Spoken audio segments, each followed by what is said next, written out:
So I want to switch gears. I want to talk about kind of part two. What do you do when you believe you are under attack? And let's say there is a sign of attack. Somebody's dropping log files on one of your systems. What is the first thing that you do?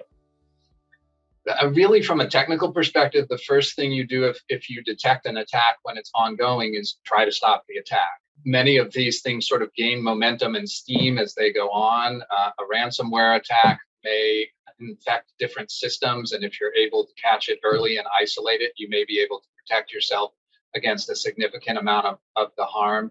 A malware attack, by the same token, tends to sort of propagate across your network from system to system and host to host and do increasing damage as it does. So the first step is always to stop the harm. I think the immediate second step is to pull together your incident response team. And hopefully this is something you've planned out in an incident response plan. You know who those individuals are. They have well-defined roles and responsibilities. And getting that multidisciplinary cross-functional team around a table so that they can begin to manage and coordinate your response to the incident is really the second important step. And you helped us really build out a very thorough incident response plan, particularly after the scenario we ran into with Kaseya.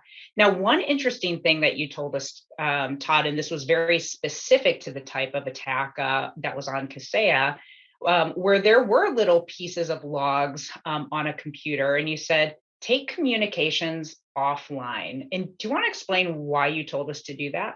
Sure. One of the early stages of attack also is identification and containment. And as long as you're using a service that's been infected or attacked and can be a vector for propagation of the attack across your network, you remain vulnerable. And so what you want to do as early as possible is isolate those parts of your network that have been attacked so that you can really identify how they've been attacked. You can make sure the attack has been stopped before you continue on to the next steps of recovery. And when should you contact, your equivalent of Todd? When do you contact your cyber counsel? Really, there are parts of your incident response team who are probably not internal. And your cyber counsel is one of them. So it should be one of your first couple of phone calls after the incident occurs. And maybe another one if you've looked at the internal resources and expertise you have for responding to an incident and decided that those need to be supplemented by external resources. One of your first calls should also be your incident response vendor or your forensic analysis vendor. Getting those people around the table with your team so that they can provide their expertise and support your team's efforts is critical in the early stages of response. So most of the folks that are going to be listening to us today are going to be small businesses. So they probably don't have cyber counsel, and they probably don't know who their cyber forensic specialist would be. Is there another place to start? For instance, most businesses today have cyber insurance. Is that a good place to start? It can be, yes. Cyber insurers, one of the very healthy things they're doing in the market is requiring their insureds to prepare for an attack and think through some of these issues ahead of time. And they're providing a panel of resources to those companies so that the insurer has identified technical vendors and legal counsel that their insureds can rely upon. I definitely still would not leave that introductory phone call until after the incident occurs. It's really important to have a relationship and an understanding with those experts before an incident occurs, if only so you can reach them in an urgent situation. But insurers provide a tremendous amount of resources these days. Could not agree more. And I think the other interesting resource that you had guided us to, and it's something that is just a really normal course, I think, for anybody that might experience a cyber attack or have any experience with cyber crime, is contacting the FBI. Do you want to talk a little bit about that?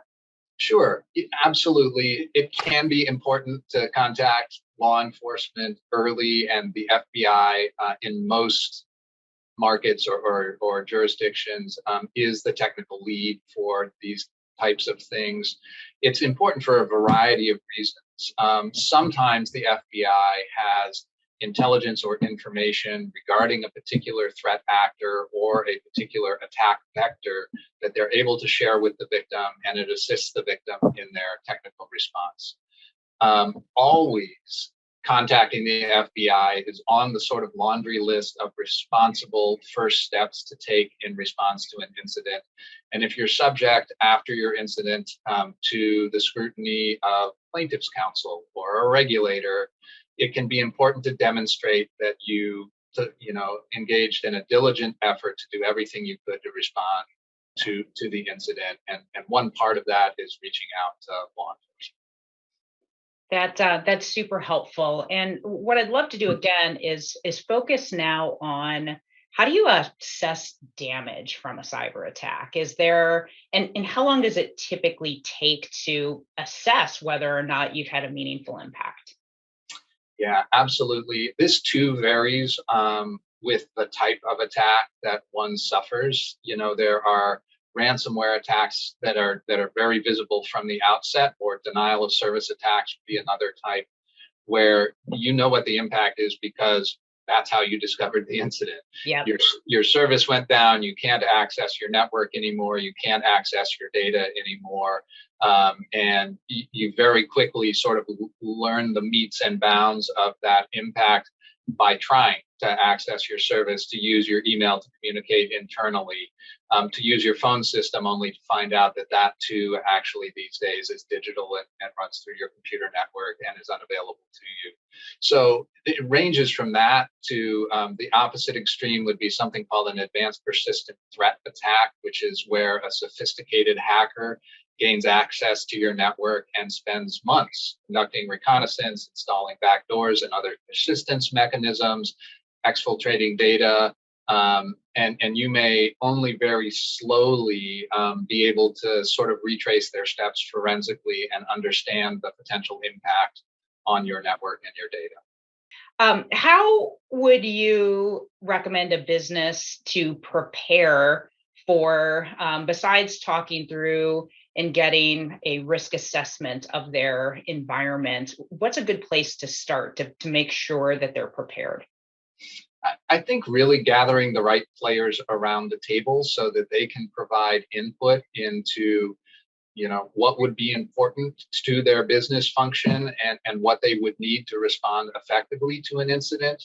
And then capturing that learning in an incident response plan that's tailored to your particular business, your particular personnel, your particular data and its sensitivities, really sort of thinking through it ahead of time. And you do that first on paper by creating your incident response plan that spells out the roles and responsibilities of these various individuals and what they would do at each phase of an incident response.